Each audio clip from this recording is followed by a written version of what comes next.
प्रिय विद्यार्थियों, सुप्रभात। आज हम 9th क्लास में हिंदी का चैप्टर नंबर 4 जो गद्य खंड में से है, जिसका नाम है सावले सपनों की याद, वह पढ़ेंगे, समझेंगे और याद करेंगे। इस चैप्टर के राइटर है जाबिर हुसैन। इन्होंने वर्णन किया है कि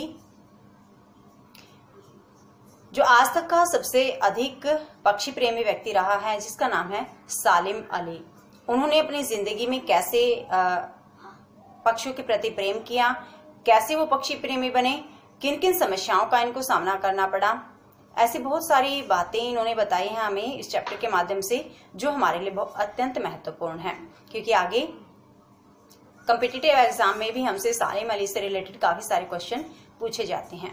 तो प्यारे बच्चों, आज हमारे चैप्टर हम स्टार्ट करते हैं, जिसमें सबसे अधिक पक्षियों से प्रेम करने वाला व्यक्ति सालिम अली है। उसके बारे में हम आज बहुत अच्छे से पढ़ेंगे। लेखक जो जाबिर हुसैन है, वो कहते हैं कि मौत की खामोश वादी की तरफ एक समूह बढ़ता जा रहा है। उस हुजूम में सबसे आगे कौन चल रहे हैं? सालिम अली। और हुजूम में सबसे आगे क्यों चलता है कोई व्यक्ति? जब उसकी मृत्यु हो जाती है। जैसे आपने देखा होगा, जब कोई व्यक्ति मर जाता है, उसको दाह संस्कार के लिए लेकर जाते हैं, तो सबसे आगे उस व्यक्ति का जनाजा चल रहा होता है। ये वर्णन भी उसी समय का है जब सालिम अली की मृत्यु हुई थी और उसे मौत की खामोश वादी की तरफ ले जाया जा रहा है। लेखक इस बात को एक सपना मानता है। वे कहते कि हम अगर किसी मृत व्यक्ति को अपने जिस्म की, अपने शरीर की गर्मी और अपनी दिल की धड़कन देकर भी जीवित करना चाहे, तो असंभव हम उसको कभी भी जीवित नहीं कर सकते, क्योंकि ऐसा होना संभव ही नहीं है। अगर किसी व्यक्ति की मृत्यु हो जाती है तो उसको दोबारा जीवित नहीं किया जा सकता। लेकिन लेखक इस बात को मानने से इनकार करता है। वो कहता है कि ऐसा नहीं हो सकता कि पक्षियों से प्रेम करने वाला व्यक्ति हमें इस तरह से छोड़कर चला जाए। तो प्यारे बच्चों, हम इस चैप्टर को थोड़ा थोड़ा करके ही पढ़ेंगे। आइए पहले इस चैप्टर को पढ़ते हैं। कुछ एक नई बातें जो हमारी रह जाएंगी उसको हम बाद में समराइज करते हैं। आज हम 9th क्लास में चैप्टर नंबर 4, जिसका नाम है सावले सपनों की याद, यह पढ़ेंगे, समझेंगे और कुछ एक नई बातें हमें इसमें जानने को मिलेंगी, समझने को मिलेंगी। इसको अच्छे से हमें याद भी रखनी है। सुनहरे परिंदों के खूबसूरत पंखों पर सवार सांवले सपनों का एक हुजूम मौत की खामोश वादी की तरफ अग्रसर है। सुनहरे परिंदों के, सुनहरे परिंदे यानी कि पक्षी, इनके खूबसूरत पंखों पर, यानी पक्षियों के खूबसूरत पंखों पर सवार सांवले सपनों का, सांवले सपने यानी कि जो सपने थोड़े से हमारे धुंधले हो जाते हैं, इनका एक हुजूम यानी कि एक समूह मौत की खामोश वादी। मौत की खामोश वादी कौन सी होती है? जहाँ दाह संस्कार किया जाता है, उसकी तरफ अग्रसर है, उसकी तरफ बढ़ती जा रही है। यानी कि एक लोगों का समूह है, एक समूह मौत की खामोश वादी की तरफ बढ़ रहा है। कोई रोक टोक सके कहाँ संभव है, और शायद उनको कोई भी नहीं रोक सकता।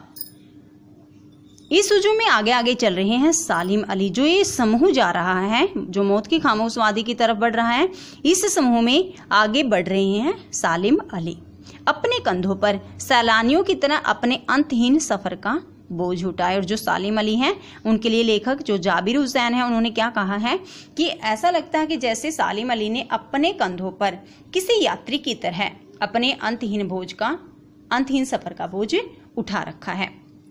जैसे कोई यात्री होता है ना, सफर तय करता है लंबा सा, अंतहीन मतलब जिसका कोई अंत ही नहीं है, ऐसा सफर तय करता है, बहुत थक जाता है उससे। तो जो सालिम अली है, वे भी आज उसी की तरह लग रहे हैं। लेकिन यह सफर ना पिछले तमाम सफरों से अलग है। लेकिन ये जो आज मौत की खामोश वादी की तरफ जो सफर है, वह बाकी जिंदगी में जो उसने सफर तय किए बिल्कुल अलग है उनसे। भीड़ भाड़ की जिंदगी और तनाव के माहौल से सालिम अली का यह आखिरी पलायन है। भीड़ भाड़ से भरी हुई जिंदगी और तनाव का माहौल कब होता है? जब हम जीते हैं, जीवन को व्यतीत करते हैं, तो जिंदगी कैसी लगती है? भीड़ भाड़ से भरी हुई, तनाव का माहौल लगता है पूरा हमें जिंदगी में, कभी भी चैन का से नहीं रह पाते हैं। तो इस ऐसे माहौल से जो सालिम अली है, इनका यह आखिरी पलायन है। अब तो वो उस वन पक्षी की तरह प्रकृति में विलीन हो रहे हैं, जो जिंदगी का आखिरी गीत बगाने के बाद मौत की गोद में जा बसा हो। अब वो कौन? सालिम अली उस वन पक्षी की तरह एक पक्षी है जो कहाँ है, वन में है, जहाँ बहुत सारे पेड़ हैं। वहाँ प्रकृति में ना खो जाता है, वो बहुत सारे पेड़ हैं, झुंड है पेड़ों का, तो उसमें वो खो जाता है और ऐसा लगता है कि आज सालिम अली भी उसी की तरह है, जो जिंदगी का आखिरी गीत, जिन्होंने अपनी जिंदगी का आखिरी गीत गा लिया, वो जैसे पक्षी चहचहाते हैं ना, गीत गाते हैं, तो ऐसे ही जो लेखक इन्होंने कल्पना की, आज सालिम अली ने भी अपनी जिंदगी की आखिरी सांस ले ली और वह मौत की गोद में जाकर सो गया। कोई अपने जिस्म की हरारत और दिल की धड़कन देकर भी उसे लौटाना चाहे तो वह पक्षी अपने सपनों के गीत दोबारा कैसे गा सकेगा। कोई अपने जिस्म की हरारत यानी कि शरीर की गर्मी और दिल की धड़कन और अपनी सांसें देकर भी अगर कोई इसको लौटाना चाहे ना, तो क्या वह पक्षी अपने सपनों के गीत दोबारा गा सकेगा? नहीं हो सकता ना ऐसा। तो इन्होंने देखो एक पक्षी के साथ ना सालिम अली की तुलना की है। अगर कोई ये चाहे ना कि हम सालिम अली को अपने शरीर की गर्मी या फिर अपने दिल की धड़कन, अपनी सांसों को देकर उनको जीवित कर दे, तो शायद ऐसा बिल्कुल भी संभव नहीं है। और संभव क्यों नहीं है? क्योंकि अगर व्यक्ति की एक बार मृत्यु हो जाती है तो उसको दोबारा जीवित करना असंभव होता है। लेखक जाबिर हुसैन कहते हैं, मुझे नहीं लगता कोई सोए हुए पक्षी को जगाना चाहेगा। इन्होंने कहा कि शायद मुझे लगता भी नहीं कि कोई, ये जो सालिम अली रूपी जो पक्षी सो गया है ना, मृत्यु को प्राप्त हो गया है, शायद इसको कोई जगाना भी नहीं चाहेगा। क्यों नहीं चाहेगा? वर्षों पूर्व, काफी समय पहले, काफी वर्ष पहले खुद सालिम अली ने कहा था कि लोग पक्षियों को ना आदमी की नजर से देखना चाहते हैं। यह उनकी भूल है। लोग पक्षियों को किसकी नजर से देखते हैं? अपनी नजर से, मतलब आदमी की नजर से, यानी कि अपनी नजर से। पक्षियों को ना प्रकृति की नजर से नहीं देखते व्यक्ति, तो इसी कारण उनके प्रति आत्मीयता नहीं बनती लोगों के मन में। ठीक उसी तरह जैसे जंगलों, पहाड़ों, झरनों और आबशारों को प्रकृति की नजर से नहीं, आदमी की नजर से देखने को उत्सुक रहते हैं। सेम यही चीज जैसे जंगल है पहाड़ है, झरने हैं, आबशार भी वही होते जो छोटे झरने हैं, इनको मनुष्य ना प्रकृति की नजर से नहीं देखता बल्कि आदमी की नजर से देखता है। और इसी कारण इनके अंदर जो प्रकृति के गुण होते हैं ना, जो सुंदरता होती है, जो आत्मीयता होती है, उसको मनुष्य देख ही नहीं पाता। भला कोई आदमी अपने कानों से पक्षियों की आवाज का मधुर गीत सुनकर अपने भीतर रोमांच का सोता फूटता महसूस कर सकता है?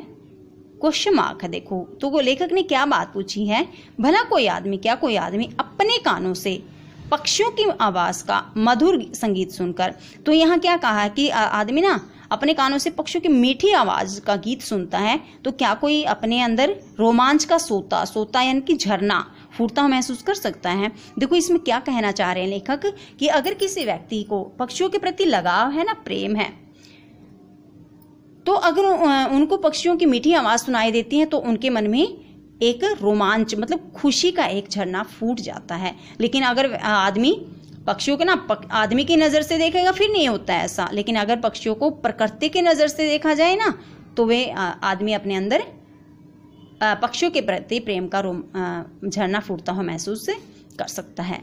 एहसास की ऐसी ही एक उबड़ खाबड़ जमीन पर जन्मे मिथक का नाम है सालिम अली। एहसास की, कौन से एहसास की बच्चों? जो पक्षियों के आवाज को सुनकर अपने अंदर झरने को फूटता हुआ महसूस कर सकता है।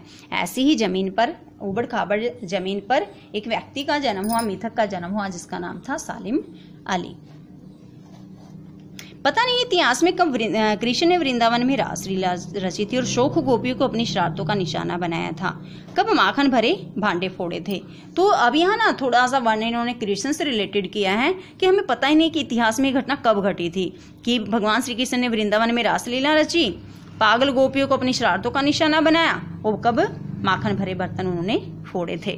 प्यारे बच्चों, पक्षी प्रेमी होने के साथ साथ हमने इसमें पढ़ा कि हमें जो झरने होते हैं, पेड़ पौधे होते हैं, पशु पक्षी होते हैं, इनको ना अपनी नजर से ना देखकर प्रकृति की नजर से देखना चाहिए। अगर हम इनको प्रकृति की नजर से देखेंगे तो हमारा इनके प्रति लगाव अपने आप ही हो जाएगा और हम इनके प्रति आत्मीयता अनुभव करेंगे। पक्षियों की आवाज को सुनकर हम अपने अंदर रोमांच महसूस कब करेंगे? जब हमारा लगाव पक्षियों के साथ होगा, वरना नहीं हमें महसूस होगा। उस वक्त तो हमें यही लगेगा कि ये बोल रहा है, पक्षी बोलने दो, हमें इससे क्या मतलब। कई बार हम उस चीज को अनुभव नहीं कर पाते। लेकिन जो सालिम अली है, इन्होंने पक्षियों को प्रकृति की नजर से देखा और इसी वजह से इनका पक्षियों के प्रति इतना ज्यादा लगाव रहा है। तो आज का हमारा होमवर्क है कि हमें चैप्टर को बहुत अच्छे से रीड करना है और 2-3 जो हमारे जो पैसेज हैं इनको अच्छे से समझना है।